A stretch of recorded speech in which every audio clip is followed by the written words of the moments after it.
خود آگہی کا نور ہی نصیب نہیں ہوا تھا، تبھی تو انسان ہو کے، اشرف المخلوقات ہو کے، درختوں کو، پتھروں کو، حشرات الارض کو، چوپایوں کو اپنا معبود سمجھتا تھا۔ انسان کی پیشانی کہاں کہاں رسوا نہیں ہوئی، درختوں کی جڑوں کو اس نے سجدہ کیا ہے۔ یہ کیچوا نہیں ہوتا مچھلی پکڑنے کے لیے جس کو کانٹے سے لگاتے ہیں، کسی زمانے میں یہ بھی انسان کا معبود رہا ہے۔ پتھروں کو اس نے معبود سمجھا، بہائم کو، چوپایوں کو، لٹکتے پھلوں کو، برستی بارش کے قطروں کو معبود سمجھتا رہا، بادل کو معبود سمجھتا رہا، تنکوں کو، حشرات الارض کو، بہتے پانیوں کو، جلتی آگ کو اور چلتی ہواؤں کو اپنا معبود سمجھتا رہا۔ اسے یہ نہیں پتا کہ میں ہوں کون۔ اے تماشا گاہ عالم روئے تو کجا بہرے تماشا می روی، دنیا تجھے ڈھونڈنے نکلی ہے، تو کس کی تلاش میں ہے؟ یہ اشرف المخلوقات ہو کے، مقصود کائنات ہو کے، یہ اس کائنات کا دل اور کلیجہ ہو کے حشرات الارض کو، سانپوں کو، بچھوؤں کو اپنا معبود سمجھ رہا ہے۔ یہ تو میرے حضور نے بتایا، یہ تیرے معبود نہیں ہیں، تیری دہلیز کے نوکر ہیں۔ ان درختوں کو پوچھتا ہے، یہ تو تجھے چھاؤں فراہم کرنے کے لیے، آکسیجن دینے کے لیے، تیرے ایندھن کے کام آنے کے لیے، تیرے ذوق نظر کی تسکین کے لیے، تجھے پھل فراہم کرنے کے لیے پیدا کیے گئے ہیں۔ ان جانوروں کو پوچھتا ہے، یہ تو تیری سواری کے لیے، بار برداری کے لیے، تجھے دودھ اور گوشت کی ضروریات فراہم کرنے کے لیے پیدا کیے گئے ہیں۔ یہ چاند، سورج، ستارے، اجرام فلکیہ، یہ تیرے معبود کیسے ہو سکتے ہیں؟ یہ تو تیری راہوں میں روشنی اجالنے کے لیے پیدا کیے گئے۔ نہیں تو دیکھ، یہ انگلی اٹھتی ہے اور چاند ٹکڑے ہو کے قدموں میں آتا ہے، سورج پلٹ کے اثر کے وقت پہ آتا ہے، اور سڑیاں کھجوراں اگا جاندا ہے، او پتھراں نو کل میں پڑا جاندا، قطرے کو سمندر، ذرے کو ستارہ کرتے ہیں، کونین کو خم آ جاتا ہے جب زلف سوارا کرتے ہیں۔ اب انسان کی آنکھ کھلی کہ میں کون ہوں، کہ یہ پوری کائنات۔ درختوں کو پوچھتا ہے، جا میں نہیں، تو ہی کہہ دے تمہیں اللہ کا رسول بلا رہا ہے۔ اللہ اکبر۔ درخت شاخوں کے بل اپنے آپ کو گھسیٹتے ہوئے سلامی دینے حاضر ہو جاتے۔ حضرت یعلا بن مرہ کہتے ہیں کہ ایک سفر سے واپسی تھی، راستے میں قیام ہوا تو حضور استراحت فرمانے لگے، تو میں حضور کے پہرے کے لیے کھڑا ہو گیا۔ دور صحرا میں ایک درخت تھا، وہ ہلنے لگا، پھر جڑوں سمیت اکھڑا اور شاخوں کے بل اپنے آپ کو گھسیٹتا ہوا میرے برابر آ کے کھڑا نہیں ہو جاتا۔ میرے لیے بڑی حیرت کی بات تھی، لیکن کوئی تھا نہیں کہ جس سے بات کروں۔ خیر تھوڑی دیر کے بعد وہ اپنی جگہ سے چلا اور جہاں سے اکھڑا تھا وہیں جا کے نصب ہو گیا۔ حضور بیدار ہوئے تو سلام عرض کرنے کے بعد میں نے پہلی بات یہی عرض کی، میں نے کہا حضور وہ سامنے والا جو درخت ہے تھوڑی دیر قبل اپنی جگہ سے اکھڑا تھا، شاخوں کے بل اپنے آپ کو گھسیٹتا ہوا یہاں آیا، رکا، جھومتا رہا، پھر واپس چلا گیا۔ حضور نے حیرت کا اظہار نہیں کیا، میں تو سویا تھا، تفصیل سناؤ، کوئی آندھی آئی، کوئی جھکڑ آیا، کوئی طوفان آیا، کیسے اکھڑا؟ حضور مسکرا دیے اور فرمایا ھذہ شجرۃ استاذنت ربھا، فرمایا یہ درخت ہے، اس نے رب سے اجازت مانگی تھی، مالک تیرا محبوب نیڑے آیا ہے، سلام نہ کر رہا ہوں، فاذن لھا، تو رب نے اس کو اجازت دے دی تھی، یہ مجھے سلامی پیش کرنے آیا تھا۔ تو پوری کائنات تو ان کے حسن کا طواف کرتی دکھائی دیتی ہے۔ وہ انگلی اٹھاتے ہیں، چاند کے ٹکڑے ہوتے ہیں، سورج پلٹ کے اثر کے وقت پہ آتا ہے، درخت کلمہ پڑھ رہے ہیں، کنکر بول کے گواہیاں دے رہے ہیں۔ اب انسان کی آنکھ کھلی کہ میں جن کو معبود سمجھتا تھا یہ تو ہمارے گرد طواف کر رہے ہیں۔ اب اس کی آنکھ کھلی، اب شعور سنبھلا، اور اب وہ سمجھنے لگا کہ میں کون ہوں، اپنی حیثیت سے اب آگاہ ہوا۔ اللہ اکبر۔ بے خبر تو جوہر آئینہ ایام ہے، تو زمانے میں خدا کا آخری پیغام ہے۔ اسے اب اپنی ذات کا شعور ہونے لگا۔ خود سے ملاقات ہی تب ہوئی جب حضور تشریف لائے۔ تو راز کن فقاں ہے، اپنی آنکھوں پر آیا ہو جا، خود ہی کا رازداں ہو جا، خدا کا ترجمہ ہو جا، خود ہی میں ڈوب جا غافل، یہ سر زندگانی ہے، نکل کر حلقہ شام و سحر سے جاوداں ہو جا، مسافے زندگی میں سیرت فولاد پیدا کر، شبستان محبت میں حریر و پر نیا ہو جا، گزر جا بن کے سیلے تند رو کو ہو بیاباں سے، گلستان راہ میں آئے تو جوئے نغمہ خاں ہو جا، تیرے علم و محبت کی نہیں ہے انتہا کوئی، نہیں ہے تجھ سے بڑھ کر ساز فطرت میں نوا کوئی۔ اسے اب پتہ چلا، اپنی ذات کی شناخت اب ہوئی۔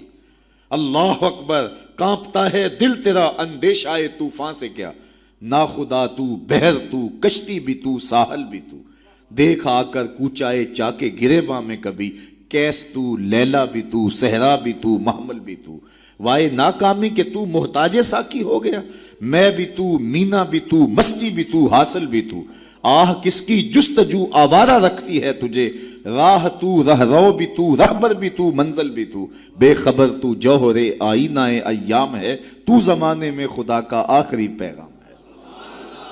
تو اب انسان کو اپنی ذات کا شعور ہوا۔ خدا شناسی تو بڑی دور کی بات ہے، میں کہتے ہیں انسان کی اپنی ملاقات اپنے آپ سے تب ہوئی جب حضور آئے، خودی کا شعور تب ملا جب حضور آئے، من سے آگہی تب ہوئی جب حضور آئے۔ تو اگر وہ تشریف فرما نہ ہوتے، خدا شناسی تو بڑی منزل ہے، انسان خود شناس بھی نہ ہوتا، اپنے ذات سے بھی آگاہ نہ ہوتا، انسان ہو کے انسانوں کے گلے چیر رہا تھا۔ سکا باپ اپنی بیٹی زندہ درگور کر کے فخر کرتا تھا کہ میں نے اپنی آبرو بچا لی ہے۔ مائیں دنیا کی منڈیوں میں بکتی تھیں، باپ کی توقیر کوئی نہیں تھی، اور یہ تو میرے حضور آئے جنہوں نے آ کے بتایا کہ بیٹی عزت کی جگہ پر ہے۔ آپ نے یہ حدیث بارہا سنی ہوگی، علماء کرام سے بارہا سنی ہوگی، لیکن ذرا اس کو اس پہلو میں دیکھو، جب بیٹیوں کو زندہ درگور کر کے باپ فخر کر رہا تھا، اس زمانے میں میرے حضور نے کہا میری بیٹی میرے جگر کا ٹکڑا ہے۔ یہ صرف کلمہ تحسین ہی نہیں ہے، یہ کلمہ جہاد ہے۔ اس دور میں جب بیٹیوں کو زندہ درگور کر کے باپ فخر کر رہا، آج تو ہر شخص اپنی بیٹی کو قرار جان سمجھتا ہے، بیٹی کو آنکھوں کا نور سمجھتا ہے، نور نظر سمجھتا ہے، بیٹی کے جہیز کے لیے باپ اپنی ساری زندگی لگا دیتا ہے، پردیس کاٹ دیتا ہے، جوان بھائی فیکٹری میں اوور ٹائم لگاتا ہے میں بہن کے ہاتھ پلے کرنے۔ تو آج اگر بیٹی کے بارے میں کوئی محبت بھرے جملے کہے جائیں تو بڑی بات نہیں ہے۔ جب باپ زندہ درگور کر کے فخر کرتا تھا، معاشرے سے اسے داد ملتی تھی کہ تو نے بیٹی کو زندہ درگور کیا ہے، اس زمانے میں میرے حضور نے کہا کہ میری بیٹی میرے جگر کا ٹکڑا ہے۔ اللہ اکبر، کیسی تبدیلی آئی۔ ایک موقع آیا، فرمایا کہ جو دو بیٹیاں یا دو بہنیں ان کی اچھی تربیت کرے اور ان کو پروان چڑھائے اور ان کی اللہ کی رضا کے لیے شادی کر دے تو قیامت کے دن وہ میرے ساتھ اس طرح قریب ہوگا جس طرح یہ دو انگلیاں قریب ہیں۔ تو مجلس میں موجود ایک صاحب اٹھے، کہا حضور اگر کسی کی دو بیٹیاں نہ ہوں تو ذرا اس کے پیچھے جھانکنے کی کوشش کیجئے، کہاں بیٹیاں زندہ درگور ہوتی تھیں اور کہاں ایک بیٹی والا سوچ رہا ہے کاش کہ میری بھی دو بیٹیاں ہوتی اور میں یہ احساس پاتا۔ تو یہ معاشرے کو ایک رنگ دیا، معاشرے کو ایک آہنگ دیا، خدا شناسی بھی دی، خود شناسی بھی دی، انسانی حقوق جو پامال ہو رہے تھے ان کو بحال بھی کیا۔ انسان اپنی عزت برباد کر رہا تھا، اجرام فلکی اور مظاہر فطرت کے سامنے ان کے چرنوں میں جھک کر کے اس کو اس کی خودی کا سبق دیا کہ تو کون ہے اور کہاں کھڑا ہے۔ ایک شخص ایمان لانے کے بعد حضور کی خدمت میں حاضر ہوا اور کرتا ہے جاہلیت کے زمانے کی دو باتیں ہیں، ایک یاد آتی ہے تو ہنسی نہیں رکتی اور ایک بات یاد آتی ہے تو آنسو نہیں تھمتے۔ کہا وہ کون سی دو باتیں ہیں؟ کہا وہ بات جو یاد آئے تو ہنسی نہیں رکتی وہ یہ ہے کہ میں ایک لمبے سفر پہ گامزن تھا، میں نے سفری معبود پتھر کا بنا ہوا ایک بت بھی اپنے سامان میں باندھ لیا کہ راستے میں پوجا پاٹ بھی چلتی رہے گی، لیکن جب سامان اٹھایا تو سامان بہت بوجھل تھا، میں نے سوچا کہ یہ تو میں اپنے ہی معبود کے بوجھ تلے دب کے رہ جاؤں گا، تو میں نے اس کو نکال دیا اور آٹا یا ستو گوندھ کر کے میں نے ایک چھوٹا سا معبود تیار کیا اور اس کو دھوپ میں رکھ کے خشک بھی کر لیا کہ مزید ہلکا پھلکا ہو جائے، اور اس کو اپنے سامان میں اپنے ساتھ رکھ لیا۔ پوجا پاٹ بھی چلتی رہی، خیر جو میرا اندازہ سفر تھا تو شاید سفر بھی میں نے اس کے مطابق لیا تھا، لیکن سفر کوئی 2-4 دن اوپر چلا گیا تو شاید سفر ختم ہو گیا۔ ایک آدھ دن تو میں نے بھوک کاٹی، لیکن جب انتڑیوں میں بل پڑنے لگے اور مجھ سے گوارا نہ ہوا تو میں نے تھیلے سے اپنے اس معبود کو نکالا جو آٹے کا بنا ہوا تھا، اس کو پتھر پہ رکھ کے کوٹا، پھر اس میں پانی ڈالا، پھر اس کو گوندا، پھر روٹی پکائی اور پھر کہا میرے معبود اب کام نہیں آئے گا تو کب آئے گا؟ اب تو میری انتڑیوں میں بل پڑ رہے ہیں، مجھے جاہلیت کے زمانے کی وہ یاد آتی ہے تو مجھے اس بت کی بے بسی پہ ہنسی آتی ہے. کیسا بے بس معبود تھا جو اپنے پجاری کو اتنا بھی گزارش نہیں کر سکتا تھا, مجھے پوجنے والے میرے پہ اتنا تو ترس کھا, اب مجھے دانتوں تلے چبا کے تاریک میدے میں پھینکے گا, پھر گندگی کے ڈھیر پہ ڈال آئے گا. آخر میں تیرا معبود رہا ہوں, میرے پر یہ قیامت تو نہ توڑ. تو ایک تو وہ یاد آتی ہے بات تو میری ہنسی نہیں رکتی, اور جو دوسری بات مجھے یاد آتی ہے تو میرے آنسو نہیں تھمتے, اور وہ یہ ہے کہ میری بیوی امید سے تھی اور میں لمبے سفر پہ گیا. کئی سالوں کے بعد واپس پلٹا تو میرے آنگن میں بیٹی کھیل رہی تھی. میری بیوی نے اس ڈر سے کہ کہیں بیٹی کو دیکھ کر کے زندہ درگور نہ کر دے, اس کے توتلے لہجے میں میرے لیے محبت ڈال دی تھی, اور وہ مجھے یا آباتا ہو کہہ کے مخاطبہ کرتی ہے اور میری ٹانگوں سے چمٹ جاتی. میں صفاق تھا اندر سے اور مجھے بڑا غصہ آیا. میں نے اپنی بیوی کو گھورا کہ ایک تو نے سانپ کو جنم دیا ہے اور دوسرا نخرے کر دی, اس کو باتیں سکھائی ہیں, اور موقع کی طاق میں رہا. لیکن اس بیٹی کے سینے میں میرے لیے اس کی ماں نے اتنا پیار ڈال دیا تھا. بیٹیاں تو ویسے بھی باپ سے ٹوٹ کے پیار کرتے ہیں, بیٹیوں کی محبت تو مثالی ہوتی ہے. پھر ماں نے محنت کی تھی کہ اس کا باپ کوئی انتہائی قدم نہ اٹھائے, تو اس کے لیے, اس کے باپ کے لیے بے پناہ محبتیں ڈال دی تھی. کہتے ایک دن میں نے موقع پایا اور اس بیٹی کو اٹھایا اور صحرا میں لے گیا. میرا خیال یہ تھا اس سے آج جان چھڑا لوں, اور گڑھا کھودنے لگا. کڑکتی دھوپ تھی, میرے بدن پہ پسینہ نمودار ہوتا تھا. وہ آگے بڑھتی اور اپنے دوپٹے سے میرے ماتھے کا پسینہ پوچھتی, لیکن میرا دل پھر بھی نرم نہ ہوا. خیر جب میں نے گڑھا کھود لیا تو باہر نکلا تو میری بیٹی نے سکھ کا سانس لیا کہ میرے باپ کی مشقت ختم ہوئی. لیکن وہ نہیں جانتی تھی کہ اگلی مشقت کس کی شروع ہونے والی ہے. میں باہر نکلا, اس کو زور سے اس گڑھے میں دھکا دے کے اوپر سے مٹی انڈھیلنے لگا.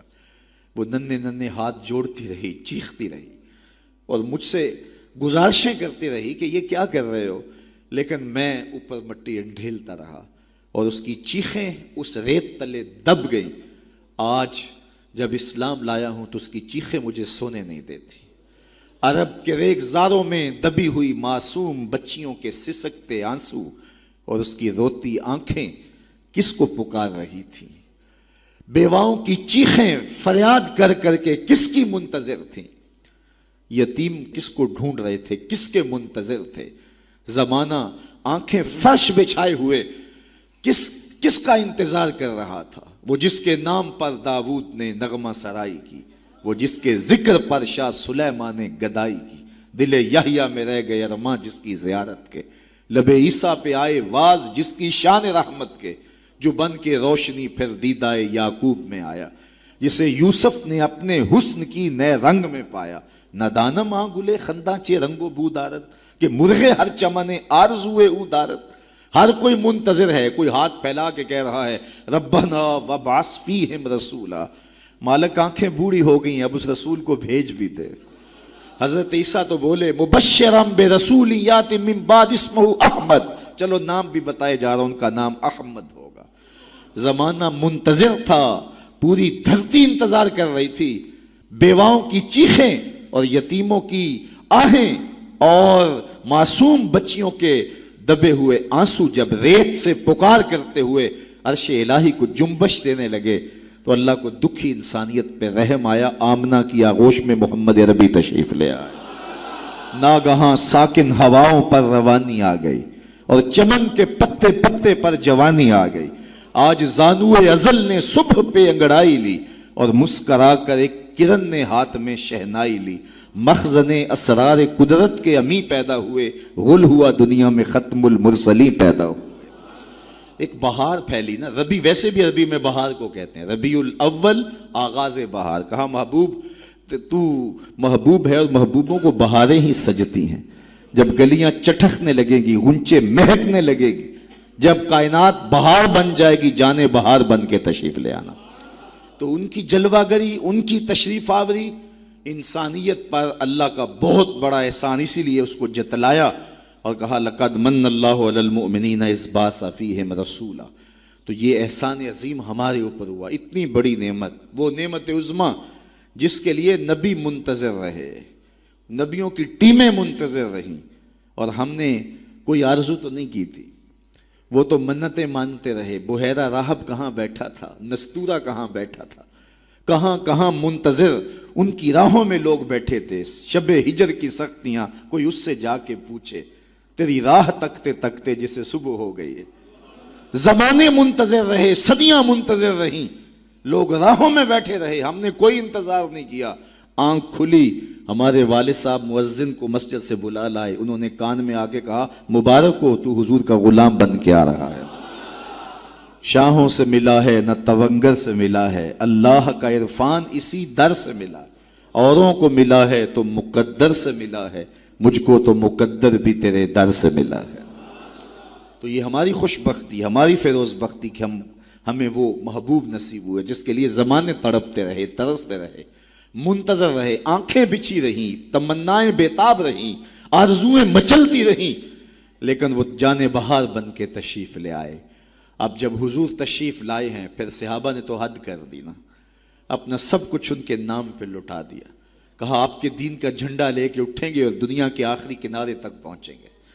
پھر تابعین نے وہ جھنڈا تھاما, تبا تابعین نے وہ جھنڈا تھاما. اس شخص کی کہانی ہم نہیں بھول سکتے جو گھوڑے پہ بیٹھ کے اللہ کے نام کی دعوت دیتے ہوئے آگے بڑھا, آگے دلدل آ گئی, زمین ختم ہو گئی, تو گھوڑے کی باگیں کھینچ لیتا ہے اور کہتا ہے, مالک میرے جذبے تو جوان تھے, تیری زمین ہی ختم ہو گئی. اس پہ اقبال نے کہا تھا, دی اذانیں کبھی یورپ کے کلیساؤں میں, کبھی افریقہ کے تپتے صحراؤں میں, دشت و دشت دریا بھی نہ چھوڑے ہم نے, بحر ظلمات میں دوڑا دیے گھوڑے ہم نے. تو وہ ہمارے اسلاف تھے. آج میں اور آپ حضور کے میلاد میں آئے ہیں. ہم ایک لمحے کے لیے اپنے باطن میں اتریں, اپنے اندر اتریں اور سوچیں, کیا ایک محفل سے حضور کی محبت کا حق ادا ہو جاتا ہے؟ کہ ایسے ہاتھ لہرانے سے حضور کا محبت کا حق ادا ہو جاتا ہے؟ کڑکدار نعرہ لگانے سے حضور کی محبت کا حق ادا ہو جاتا ہے؟ کیا لوگوں کو بلائیں, دعوت دیں, کھانے کھلائیں, بریانیاں کھلائیں, تو کیا حضور کی محبت کا حق ادا ہو جاتا ہے؟ آئیے, اگر حضور سے محبت کرتے ہیں تو سر سے لے کر پاؤں تک حضور کی غلامی کے رنگ میں رنگے جائیں. ہمارے استاد فرمایا کرتے تھے, یہ نہ ہو کہ لوگ تمہیں پوچھیں تمہیں کون ہوتے ہو اور تمہیں بتانا پڑے کہ ہم مسلمان ہوتے ہیں, یہ دیکھو مذہب کے خانے میں اسلام لکھا ہے. فرماتے تھے, صاحب کسی کو پوچھنا نہ پڑے, تجھے بتانا بھی نہ پڑے, تیری وضاقتہ, طرز زندگی, انداز معاشرت ایسا ہونا چاہیے تو دور سے آ رہا ہو, لوگ پہچان کے کہیں وہ دیکھو آقا کا غلام آ رہا ہے. نور آنکھوں میں تو چہروں پہ اجالے ہوں گے, مصطفیٰ والوں کے انداز نرالے, دنیا میں بھی ان کے دم سے مقدر چمکا, محشر میں بھی ان کی رحمت کے حوالے ہوں گے. تو یہ میری اور آپ کی فیروز بختی کہ ہمیں وہ رسول اور نبی نصیب ہوئے.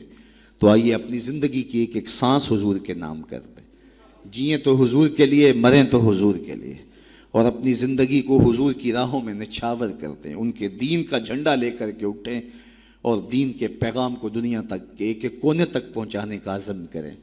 اور وہ کیسے ممکن ہوگا کہ ہم اپنے انداز زندگی کو تبدیل کریں. جب کوئی شخص صالحیت کا لبادہ پہن لیتا ہے تو پھر وہ زبان سے نہ بھی بولے, وہ سنت و سیرت کا پیکر گلی سے گزر بھی رہا ہو تو وہ بھی تبلیغ کا رنگ ہوتا ہے, وہ بھی ایک انداز ہوتا ہے, دعوتی انداز ہوتا ہے.